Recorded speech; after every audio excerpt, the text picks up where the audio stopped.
Today's topic of our discussion is concentration of acid and base. So, total what we are going to discuss is what is concentration, how is molarity or molarity होता क्या है expressed, or how is molarity used in calculations. So let's try to understand it. So पहले concentration क्या होता है, ये word हमने बहुत बार सुना है, concentration. ये कंसंट्रेशन पढ़ाई के साथ रिलेटेड नहीं है बेटा, ये कंसंट्रेशन हमारे एसिड बेस और सॉल्ट के साथ रिलेटेड है। तो हम आज देखेंगे है क्या कंसंट्रेशन इन केमिस्ट्री। तो जैसे how much substance is dissolve in a given solvent, simple सी बात। आई होप आपको सॉल्वेंट और सोल्यूट के बारे में डिफरेंस मालूम है, नहीं मालूम है तो बताता हूँ आपको। सॉल्वेंट किसको बोलते हैं? The substance that dissolves the solute. Solute क्या होता है? The substance that gets dissolved. जैसे यहाँ पे सॉल्वेंट क्या है? वाटर सॉल्वेंट है, क्यों? वो सब्सटेंस है जिसमें सोल्यूट डिसॉल्व होगा। सोल्यूट क्या है? The substance that gets dissolve. समझ लो ये NaCl, नमक ले लो। पानी में जब आप नमक डालते हैं, जो पानी है उसको सॉल्वेंट बोलते हैं, जो नमक डाला उसको सोल्यूट बोलते हैं। तो सोल्यूट क्या होता है? वो डिसॉल्व हो जाता है इसमें। So that's how it is different. तो यहाँ पे समझ लो मैंने पानी लिया, इसको क्या बोलूंगा मैं? सॉल्वेंट। फिर मैंने समझ लो इसमें नमक के पार्टिकल्स डाले, एक में मैंने 1 चम्मच डाला, दूसरे में मैंने 2 चम्मच डाले। तो इसमें जिसमें एक डाला उसमें क्या है? लो कंसंट्रेशन है NaCl का, और इसमें हाई कंसंट्रेशन। तो बेसिकली कंसंट्रेशन के ऊपर डिपेंड, कंसंट्रेशन मतलब कितना आपने NaCl उसमें ऐड किया है। तो ये एक सिंपल तरीका पहले समझने का बेटा, आखिर ये है क्या। तो और बेसिकली अगर आप देखेंगे, जो ये मिक्स होके बनता है उसको हम सॉल्यूशन बोलते हैं। तो mixture of solvent and solute को क्या बोलते हैं बेटा? We call it as solution. तो अभी सॉल्यूशन का कंसंट्रेशन क्या है, उसको कैसे निकालते हैं, आज हमारा वही डिस्कशन का सब्जेक्ट मैटर है। So the more solute there per amount of solvent, the more concentration the solution gets, है कि नहीं?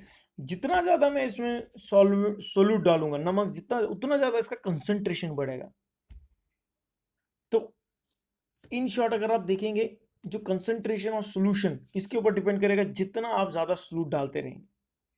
तो सोल्यूट जो है directly, concentration directly proportional to solute and inversely proportional to solvent. तो आपने सोल्यूट का क्वांटिटी बढ़ा दो, आपका कंसंट्रेशन भी बढ़ता रहेगा। The more solute there is per amount of solvent, the more concentration of solution will become. जैसे अगर आपकी बुक में ये एग्जांपल अगर आप देखेंगे, ये एक सिंपल सा एग्जांपल दिया आपको समझाने के लिए कंसंट्रेशन का क्या है।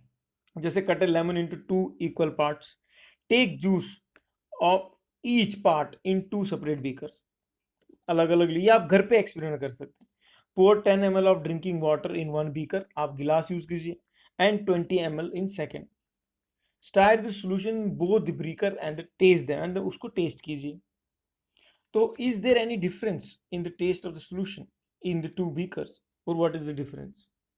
So in the above, the sour taste of solution is because of the solute lemon juice in them, है कि नहीं? The quantity of lemon juice is same। दोनों में अगर आप देखेंगे, आपने लेमन जूस दोनों में सेम डाला, डाला कि नहीं डाला? दोनों में सेम आपने क्वांटिटी का लेमन जूस डाला, लेकिन फिर भी एक ज्यादा खट्टा हो गया, एक कम खट्टा है, क्यों? दियट दे टेस्ट डिफरेंट क्यों है? क्यों? क्योंकि बेटा आपका जो इसके ऊपर किस पे डिपेंड करता है, वो सॉल्यूशन आपने जो सॉल्वेंट कितना क्वांटिटी में लिया था।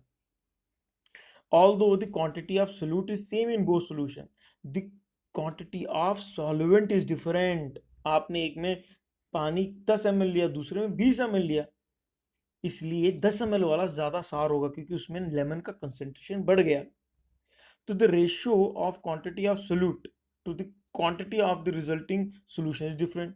This ratio is large for the solution in the first beaker, and therefore the solution is more sour। On the other hand, the proportion of lemon in the total solution in the second beaker is smaller and it tastes less sour।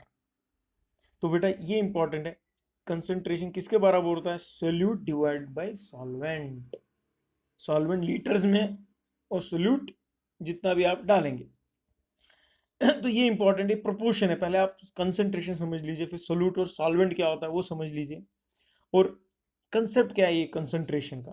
Simple आपकी book में बहुत अच्छा example दिया है lemon juice का, जिसके तरीके समझाया आपको कंसंट्रेशन क्या होता है। अभी अगर आपको इसका एग्जैक्ट अंडरस्टैंडिंग करना हो कि कंसंट्रेशन ऑफ सोल्यूशन है क्या, ये तो आपको समझ गया भैया ये किसके बीच में है, सोल्यूट और सॉल्वेंट के बीच में कंसंट्रेशन हम अभी देख रहे हैं, केमिस्ट्री में देख रहे हैं। तो ये एक्चुअली अगर आप देखेंगे जो कंसंट्रेशन है ये measure of proportion of solute and solvent है। प्रोपोर्शन कितना है सोल्यूट और सॉल्वेंट का, वही है कंसंट्रेशन। कंसंट्रेशन है क्या, क्या है प्रोपोर्शन, क्या है कितना प्रोपोर्शन में मैंने सोल्यूट को डिसॉल्व किया है सॉल्वेंट में, जो सॉल्वेंट को मैंने कितना प्रोपोर्शन है इन दोनों का आपस में, तो उसके ऊपर आपका कंसंट्रेशन डिपेंड करेगा।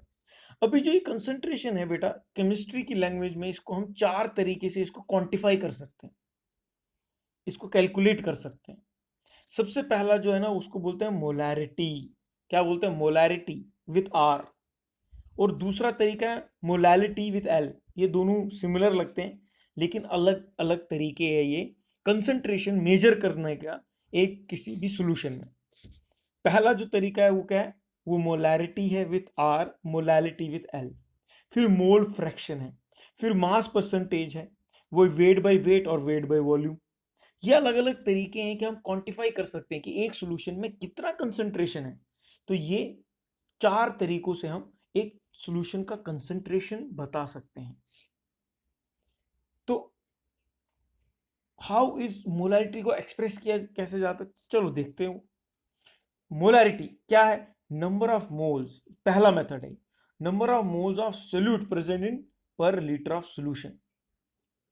ये याद रखिए बेटा, जो सोल्यूट है यहां उसका क्या है, मोल है उसका यूनिट, और जो आपका सॉल्यूशन है, जो आपका सॉल्वेंट है जिसमें डिसॉल्व होने वाला है सोल्यूट, वो किस में है, उसका कैलकुलेशन लीटर्स में। ये सबसे इंपॉर्टेंट है। तो इसलिए मोलैरिटी का फॉर्मूला देखेंगे तो क्या है, moles of solute divided by volume of solution in litres. तो याद रखिए जो आपको डिवाइड करना है सोल्यूशन वो हमेशा किस में होना चाहिए, लीटर्स में। और जो ऊपर का यूनिट है वो किस में है, मोल्स ऑफ सोल्यूट। तो आपको जब अगर मोल ऑफ सोल्यूट दिया हुआ है और आपको वॉल्यूम दिया हुआ है सॉल्यूशन का, तो आप क्या निकाल सकते हैं, उसका कंसंट्रेशन निकाल सकते हैं, मोलैरिटी। तो उसका मोलैरिटी किसके बराबर हो गया, कंसंट्रेशन को चार जो डिनोमिनेटर हम निकाल सकते हैं मोलैरिटी, वो क्या है, मोल्स पर लीटर। और उसको रिप्रेजेंट करते हैं कैपिटल एम से, उसको मोलर भी बोलते हैं। मोलर मतलब ये कंसंट्रेशन बताता है एक सॉल्यूशन की कितनी है। एक कंसंट्रेशन सॉल्यूशन कितना है उसको मोलैरिटी से हम डोनेट कर बताते हैं, या उसको हम सिग्निफाई करते हैं। जैसे मैं पानी का क्वांटिटी सिग्निफाई किससे करता हूँ, लीटर से, है कि नहीं, ग्राम से, लीटर से, नहीं तो वेट जिसमें हो तो केजी से करता हूँ या ग्राम से करता हूँ। वैसे ही कंसंट्रेशन जो है वो हम मोलैरिटी से कैलकुलेट करते हैं। और मोलैरिटी का फॉर्मूला क्या है, मोल्स पर लीटर, और उसको कैपिटल एम से हम रिप्रेजेंट करते हैं। चलो एक एग्जांपल लेते हैं तो आपको और थोड़ा क्लेरिफाई होगा। बस याद रखिए ये जो मोल है उसका जो हमारा सोल्यूट है वो मोल्स में होना चाहिए हमारा पास, और जो सोल्यूशन है वो लीटर्स में होना चाहिए, तभी हम उसका मोलैरिटी निकाल सकते हैं। मोलैरिटी क्या है, एक्सप्रेशन है किसका, कंसंट्रेशन का। आपको कोई बोला रहे किसका कितना कंसंट्रेशन, तो आप उसका मोलैरिटी निकालेंगे। मोलैरिटी के लिए आपको उसका मोल सोल्यूट का मालूम और मोलर का लीटर पता होना चाहिए, और उसको डोनेट करते हैं मोलर से, एम, कैपिटल एम। जैसे 5 mole of NaCl in 50 ml of solution. तो बताइए भैया इसका मोलैरिटी कितना है, इसका कंसंट्रेशन कितना है। तो मैं क्या करूंगा, मुझे मालूम है मोलैरिटी का फॉर्मूला क्या है, मोल्स पर लीटर। तो यहाँ पे मुझे 5 मोल ऑफ NaCl दिया हुआ है, तो मैं क्या करूंगा 5 मोल्स लिखूंगा, और लीटर में चाहिए, ये ml में दिया है तो इसको लीटर में लिखूंगा। तो मैं बोलूंगा मोलैरिटी ऑफ NaCl सोल्यूशन कितना है बेटा, 10 मोलर, है कि नहीं, बहुत सिंपल है, 10 मोलर। ये मेरा सिंपल आंसर है। चलो एक और एग्जाम्पल देखते हैं। दूसरे एग्जाम्पल में अगर आप देखेंगे आपको क्या दिया, 80 ग्राम्स ऑफ NaOH दिया हुआ है, सोडियम हाइड्रोक्साइड कितना दिया, 80 gram is present in 400 ml of solution. तो आपको क्या बोला गया है बेटा, आपको भैया बताओ भाई इसका मोलैरिटी कितना है, इसका कंसंट्रेशन बताओ हमको कितना है। तो अभी आपको मालूम है हमको कंसंट्रेशन निकालना है तो हमको क्या चाहिए, मोल चाहिए सोल्यूट का। लेकिन यहाँ पे जो सोल्यूट दिया हुआ है जो 400 ml सोल्यूशन में होने वाला है वो किस में दिया है, ग्राम में दिया है। तो ये ग्राम में नहीं चलेगा, हमको मोल में चाहिए, तभी हम इसका कंसंट्रेशन निकाल सकते हैं। तो हम क्या पहले करेंगे, हम मोल्स निकालेंगे। तो मोल किसके बराबर होता है? आपको पता होगा, given mass divided by molar mass, है कि नहीं? तो हम 80 ग्राम्स डिवाइड बाय 40, 2 मोल मिला हमको, जो फॉर्मूला से मोल्स ऑफ फॉर्मूला निकालेंगे। तो मोल, आपको मोल मिल गया, तो मोलैरिटी का फॉर्मूला सिंपल है। मोलैरिटी का फॉर्मूला क्या है? Moles per litre.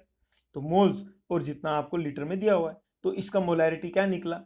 80 gram of NaOH present in 400 ml of solution, उसका मोलैरिटी 2 मोलर निकला। है कि नहीं सिंपल बेटा? बहुत सिंपल है, मैं कुछ भी सिंपल कंसेप्ट हैं, लेकिन बहुत इंपॉर्टेंट कंसेप्ट है। अभी आप बोलेंगे सर हमेशा हम एक ही सोल्यूशन थोड़ा ना लेंगे, अगर आप लेबोरेटरी में जाएंगे तो वहां पे 2-3 सॉल्यूशंस कभी आपको मिक्स करना पड़ सकता है, 2 सॉल्यूशंस आपको निकालना है, तो कैसे करेंगे? तो भी सिंपल फॉर्मूला है उसका। अगर आप मिक्सिंग ऑफ सॉल्यूशन होगा तो क्या होगा? जैसे अगर आपको 50 ml of one molar sugar solution दिया है और फिर दिया है 1 लीटर ऑफ 1 मोलर सॉल्यूशन दिया हुआ है, तो आप बोलोगे भैया अभी मुझे इनका दोनों का मोलैरिटी निकाल के दो। तो मोलैरिटी क्या है? तो अभी सबसे पहले आप क्या निकालेंगे? नंबर ऑफ सोल्यूट्स इन मोल निकालेंगे। तो जो नंबर ऑफ सोल्यूट्स इन मोल है वो क्या, किसके बराबर है? Volume of solution into molarity. ये सेम यही फॉर्मूला बेटा, ये मोलैरिटी है, अभी मुझे मोल्स निकालना है, तो मोलैरिटी इंटू ये कर दूंगा मैं वॉल्यूम, वही कर रहा हूँ। नंबर ऑफ मोल्स किसके बराबर? वॉल्यूम इंटू मोलैरिटी, क्योंकि मुझे यहाँ मोलैरिटी दिया हुआ है 50 ml of one molar sugar solution दिया हुआ है, 1 लीटर इन 2 मोलर सोल्यूशन दिया हुआ है। तो मोलैरिटी कैसे निकालूंगा पूरे सोल्यूशन का? तो टोटल सोल्यूट मोल्स में और टोटल वॉल्यूम ऑफ सॉल्यूशन। अभी टोटल वॉल्यूम आपको मोल कैसे निकालोगे? ये उसका फार्मूला है, वॉल्यूम दिया हुआ है 0.5 और मोलैरिटी भी दिया हुआ है, इसका 1 दिया है, इसका 2 दिया हुआ है, तो 1 इंटू 2, तो मुझे मोल्स मिल जाएंगे। तो इन मोल्स को एडिशन करके divide by total volume of solution, तो मुझे इसका मोलैरिटी कितना मिला? 1.67 मोलर। है कि नहीं सिंपल बेटा? तो लेकिन यहाँ एक चीज का ध्यान रखना, जो आप मिक्स सॉल्यूशन कर रहे हैं ना, इसका जो सॉल्वेंट है वो सेम होना चाहिए। जैसे यहाँ क्या है? शुगर सॉल्यूशन है, शुगर सॉल्यूशन है, तो शुगर का सॉल्यूशन, ऐसा नहीं यहाँ पे सॉल्ट सॉल्यूशन हो, यहाँ पे शुगर, उसको आप मिक्स नहीं कर सकते। सिमिलरली इसी को आप बहुत सारे सॉल्यूशंस अगर आपको मिक्स करने हैं और फिर उसका आपको रिजल्टेंट मोलैरिटी निकालना है, उसका भी सेम फॉर्मूला है, कुछ नहीं करना है। M1V1 M2V1, ये क्या निकाल रहे हैं हम? ये मोल्स निकाल रहे हैं, ये जो फॉर्मूला है ना यही निकाल रहे हैं हम, number of moles, volume by M1V1, molarity 1, molarity का 1, वॉल्यूम 1 डिवाइड बाई सबका वॉल्यूम, तो आपको रिजल्टेंट वॉल्यूम भी मिल जाएगा। तो चाहे आपको सिंगल सॉल्यूशन का मोलैरिटी निकालना हो आप निकाल सकते हैं, आपको 2 सॉल्यूशन दिए उसका मोलैरिटी निकालना है वो आप निकाल सकते हैं, आपको 3 सॉल्यूशन का मोल दिया हुआ है तो वो भी आप निकाल सकते हैं। तो इन शॉर्ट, तो बेटा ये कंसेप्ट है मोलैरिटी का। तो आपका जो होमवर्क है, मैं चाहता हूँ आप जितना भी मैंने पढ़ा है उसका नोट्स लिखिए, व्हाट इज मोलैरिटी, और कंसंट्रेशन को हम कितने तरीकों में हम लिख सकते हैं उसके बारे में मुझे बताइए, लिखिए। और मैं चाहता हूँ आप जो एक्सपेरिमेंट है ये लेमन जूस का, उसको कीजिए घर पे और मेरे को एक सेल्फी खींचिए कि आप वो एक्सपेरिमेंट कर रहे हो और मुझे फोटो भेजिए। तो ये सब आप होमवर्क कीजिए। मोलैरिटी पे मैंने जो 3 लिए हैं, ये पूरा इसको एग्जाम्पल्स लिए हैं मैंने, एक सिंगल के साथ डबल और 3, सब दोनों एग्जाम्पल्स को लिखिए, ये आपका होमवर्क रहेगा। और दूसरा, आपको होमवर्क आज से ग्रुप पे नहीं भेजना है, क्योंकि मैं देख रहा हूँ कि ग्रुप पे लोग कॉपी कर रहे हैं। मैं चाहता हूँ आप मुझे मेरे पर्सनल व्हाट्सएप पे भेजें होमवर्क, आपका होमवर्क पर्सनल व्हाट्सएप पे ही मुझे आप भेजें। और नहीं, आप ग्रुप पे सिर्फ मैं आपको सिर्फ होमवर्क दूंगा, आप होमवर्क सबमिट मुझे पर्सनल व्हाट्सएप नंबर पे ही करेंगे आज से। और आज का जो कोड है वो होमवर्क का कोड है लॉकडाउन 4.0, ये आपका कोड है होमवर्क का। तो थैंक यू, और कहीं कोई डाउट आए तो मुझे पूछिए। मुझे मालूम है ये टॉपिक थोड़ा कठिन है, लेकिन आप इसको प्रैक्टिस कीजिए। कल हम और सम्स प्रैक्टिस करेंगे मोलैरिटी के ऊपर, ताकि आपको और क्लैरिटी आए। लेकिन फिलहाल जो मैंने सम्स दिए इनको समझिए, और क्लैरिटी या कोई डाउट आता है मुझे पूछिए। और हमारे चैनल को सब्सक्राइब कीजिए, अगर वीडियो अच्छे लगते हैं तो लाइक भी कीजिए। Thank you very much. Hare Krishna.